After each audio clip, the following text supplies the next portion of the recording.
Y ahora para platicar de todo lo que ha sucedido desde el viernes con esta cumbre en Alaska entre Vladimir Putin y Donald Trump y ahora en Washington con los líderes europeos, nos acompaña en el estudio la doctora, profesora e investigadora del Instituto Mora, Leticia Calderón Chelius. Buenas tardes, doctora, ¿cómo está? Muy bien, gracias por la invitación aquí, pues para intercambiar opiniones. Sí, ayúdenos primero, ¿cómo está el mapa después de estas dos cumbres en Alaska y en Washington? ¿Cómo quedan las cosas? Rusia, Estados Unidos, Unión Europea, Ucrania, para entender un poquito la audiencia, sí, que entienda cómo quedó. Pues seguramente quien nos oye, nos sigue, nos ven, saben que hubo esta cumbre con Putin y Trump, que realmente tiene una importancia vital en el sentido de que no se habían reunido, de que no habíamos visto digamos, intento de negociación, que al final de cuentas no parece que prosperó mucho en el sentido de lo que declararon, pero ciertamente hubo un avance muy importante, porque al final de cuentas, a los 2 días, hubo esta reunión que se había pospuesto ya de Trump con Zelensky, ¿no? Y que la importancia de esto tiene que ver con realmente destrabar el momento en el que están las negociaciones, pero hay algunos irreductibles que vamos a ver cómo se dan. No creo que podamos hablar en este momento de qué se negoció, qué se acordó, porque está por verse realmente lo que podrían avanzar. Es muy importante decir que, por ejemplo, Donald Trump dijo a Zelensky, bueno, no puede haber elecciones en tanto se siga esta situación militar. Pero bueno, entonces, ¿qué apoyo y qué legitimidad cuenta un líder político en el caso del ucraniano? Y cómo estaría un escenario en el cual pues ya cambiara también la retórica bélica para poner a otro representante popular, supuestamente, ¿no? Entonces, son puntitos, ¿no? No me quiero desviar por ahí, sino que algunas de las cuestiones que se mencionaron a bote pronto y apenas lo que tenemos, en el entendido de que va a empezar de los analistas más que siguen con más de detalle este tipo de temas europeos, Estados Unidos en la cuestión más, digamos, de despliegue hacia otras zonas. Y bien que tú mencionas que al final de cuentas son dos momentos, pero yo diría realmente muy juntos que sí nos dan a lo mejor el primer resultado. Una reunión en concreto, ya. Con Zelensky, yo te decía, y con sus papás, ¿no? Porque, bueno, pues, obviamente estuvieron acompañados de varios representantes de los diferentes países de Europa que tienen mayor interés. Bueno, Francia, el caso de la italiana, que no falta porque es más aliada de Trump, y la representante de la Unión Europea, que creo que también funge como en este sentido de mucho apoyo para Zelensky. Entonces, ¿qué tenemos en términos de un escenario? Que se empiezan a mover las piezas. Yo no diría ya hay un nuevo escenario, cómo se va a empezar a ver. No, yo creo que se empieza a mover, pero es un paso importantísimo. ¿Y qué lección le deja para otros países o los países, digamos, más pequeños, como en el contexto de Gaza, en el contexto de Ucrania? ¿Qué lección nos puede dejar para otros países? Yo creo que estamos en un escenario sumamente grave porque por donde lo veas hay pérdidas. Por un lado está la cumbre Trump-Putin, en la cual, pues, por lo menos en el imaginario popular, en la leyenda urbana de lo que se ha leído, mi caso, de prensa de todo el mundo, lo que queda muy claro es que la visión es que Putin se comió a Trump. Lo cual es muy difícil de decir porque, bueno, al final siempre el imaginario es que Trump es así un negociador estrella y todo, y salió diciendo con que no hay acuerdo y no habrá acuerdo hasta que lo haya. Pues bueno, pues ahora sí que como la chimultrufia, ¿no? Pues bueno, está bien. Pero es interesante porque no quiere decir que renegó de ese acuerdo, aunque la expectativa incluso de los medios de comunicación más cercanos a Trump, Fox News, por ejemplo, estaban muy sorprendidos de que esperaban o hay acuerdo o pateo aquí a Putin delante de todos, ¿no? Y no, el ruso tranquilo y Trump realmente diciendo, bueno, vamos a avanzar, algo se negoció. Parece que una parte importante de lo que se negoció es sí tener cierta contención en términos de lo nuclear, lo cual, bueno, es una excelente noticia. Si es que fuera así, es lo que se ha especulado en algunos medios y analistas. Pero la otra parte importante es, bueno, que justamente eso puede ser en un escenario más visual, más de dar seguimiento, pues un Putin, decía yo, que se comió a Trump, pero tienes una situación en la cual un Putin ganador, porque incluso hoy mismo ya siguió habiendo un bombardeo en territorio ucraniano con bajas de personas, o sea, con gente muerta a raíz de eso, Pues es que no lo contiene, ni siquiera este avance de sentar a las partes del lado de, digamos, de Zelensky, quienes acompañaron a Zelensky con Trump, no contuvo al avance ruso. Pero el mensaje es en ese sentido muy fuerte porque lo que tienes es que los poderosos están dispuestos a avanzar a costa de lo que sea, incluso con el territorio que es, digamos, la extensión de su propio territorio, que uno siempre siente, o yo tenía esa impresión de que al final de cuentas, pues, hacer la guerra del lado ahí inmediato a tu territorio, pues como que siempre tiene un costo muy alto. Pero en el caso de Israel lo que estamos viendo es terrible. Es que ahí en su frontera, incluso su propia población, digo, la población que está más, ahí sí diría yo que hasta enferma, ¿no? Se mofa o se acerca a ver una situación de deterioro y digamos, de este genocidio tremendo que estamos viendo en el planeta entero.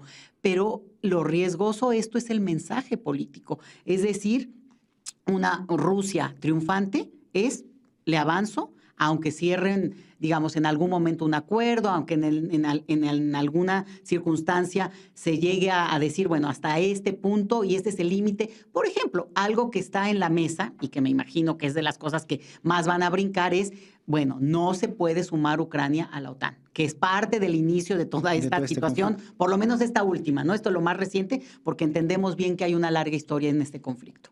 Y en ese sentido, hacen falta nuevas instituciones internacionales que permitan, o sea, la ONU la hemos visto desaparecida de ambos conflictos, no tiene los dientes suficientes ni para detener a Rusia, ni para detener a a Israel, y mucho menos para defender a las víctimas de estos conflictos. ¿Necesitamos nuevas instituciones?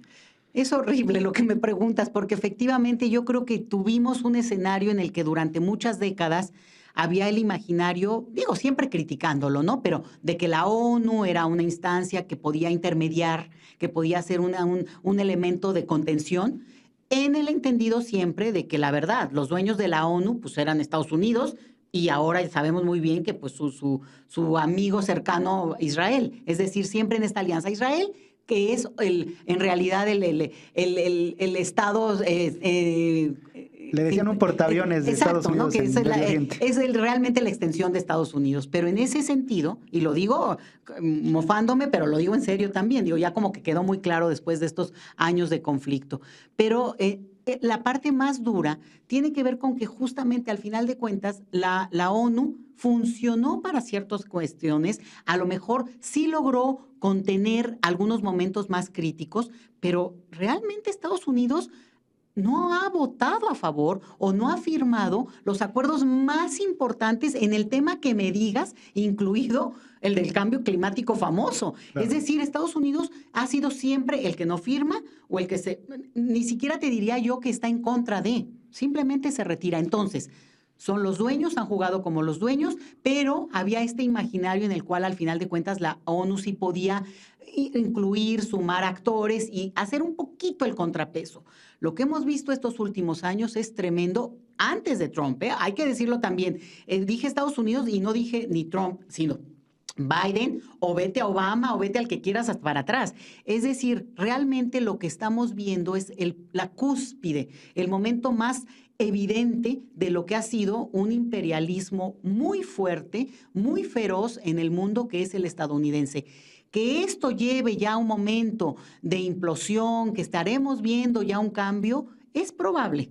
O bueno, a lo mejor ya también es como que el deseo de ver un cambio, pero en realidad por un lado sí, pero por el otro también estamos viendo un empoderamiento muy fuerte, pero ya sin contrapesos. Eso es lo que me parece delicadísimo. La última vez cerramos muy bien la conversación, hicimos un resumen muy bien de la conversación con lo bueno, lo malo y lo feo. ¿Qué es lo bueno de estas negociaciones? ¿Qué es lo malo y qué es lo feo? Lo bueno, yo creo que hay negociación, digamos, por lo menos ya hay un cambio, ¿no? Porque después de esa entrevista con Zelensky, Trump, en que fue un trato, digamos, denigrante a todas luces, y hoy por eso decía yo, bueno, hoy sí fue con sus papás para que le bajaran un poquito. Hasta con traje fue. Sí, bueno, y todo ya, ¿no? Toda una escenografía como más montada y seguramente un acuerdo de un trato mucho más digno, por lo menos visualmente hablando, y que en este sentido también hay urgencia de parte de Trump de cerrar algunas de estas cosas en el entendido de que van a tratar de obtener lo más que puedan, ¿no? También, o sea, Estados Unidos y obviamente Rusia, que es lo que yo decía, es preocupante por el mensaje que dejan y bueno, pues obviamente lo que implica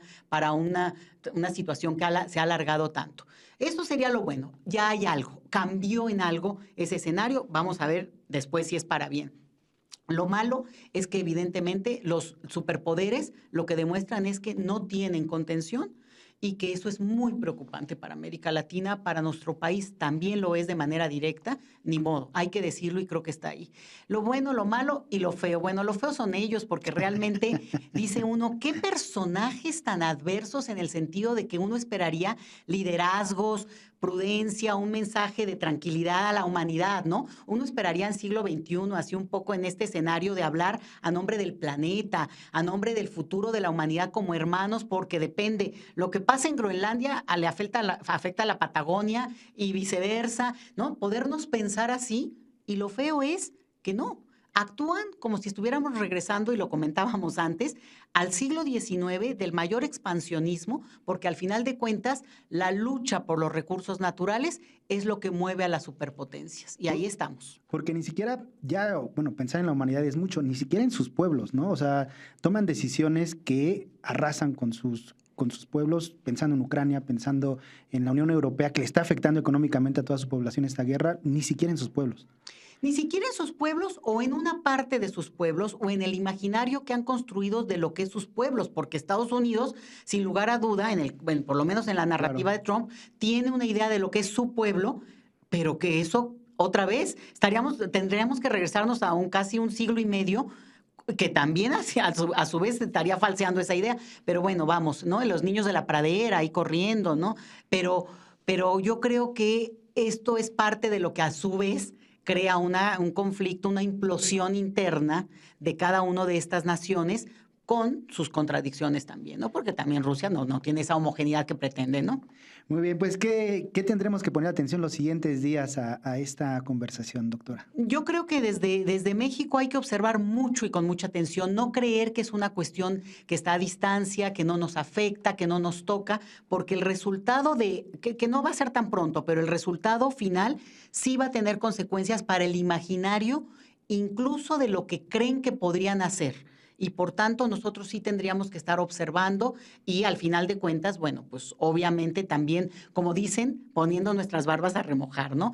Pero observar lo que está del otro lado del planeta, bueno, no, obviamente en México hay mucha preocupación por la situación en Gaza, creo que eso es muy evidente, pero también del otro lado, de alguna manera se opacó, hay que tomarlo en cuenta, hay que verlo y te abre uno de panoramas tremendos, porque hay muchos otros lugares que observar, pero en este momento diría yo que no dejarlo fuera.